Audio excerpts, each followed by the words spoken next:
শুভ লক্ষ্মী পূজার শুভেচ্ছা রইল সকলকে। আজকে পূজার আমি নাড়ু বানানোর জন্য রেডি করে নিয়েছি তিনখানা নারকেল এখন কুড়াবো। নারকেল কুড়ানোর পর এবার নিয়ে চলে এলাম সেই গুড়টা। এবার গুড়টা ভাঙবো। আমি তো গুড়টা খুব শক্ত ছিল, ভাঙতেই পারছিলাম না। লাস্ট এবার আমি গ্যাসটা জ্বেলে নিলাম। এবার সেই গুড়টাকে বসাবো, একটুখানি জল দেবো।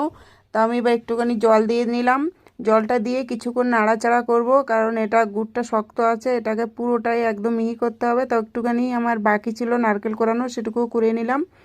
এবার আমি সেই গুড়টা একদম মিহি হয়ে গেছে, এর ভেতরে আমি দিয়ে দিলাম কিছুটা এলাচ। তারপর দেব আমি সেই নারকেল কোরানিটা। এটা দিয়ে অনেকক্ষণ, যতক্ষণ না আঠা আঠা হবে, গুড়টা পুরোটাই নারকেলের মধ্যে ঢুকবে, ততক্ষণ আমি এটাকে নাড়তেই থাকবো। তো ফাইনালি রেডি হয়ে গেছে। এবার আমি এটাকে লেচির মতো করে ছোট ছোট করে এটাকে নাড়ু বানাবো। একটুখানি জল নিয়ে নিয়েছি, প্রচণ্ড গরম ছিল, হাতের সামনে একটু জল নিয়েছিলাম, জলটা দিয়ে হালকা হালকা করে একটু হাতে দিচ্ছিলাম আর নাড়ু বানাচ্ছিলাম। যে আর আমি গল্প করতে করতে দুজনে সেই নাড়ুগুলো বানিয়েই ফেললাম ফাইনালি। তো ভিডিওটা কেমন হয়েছে অবশ্যই কমেন্ট করে জানিও। অনেকটাই টাইম লাগলো আমাদের নাড়ু বানাতে, ফাইনালি কমপ্লিট হয়ে গেল।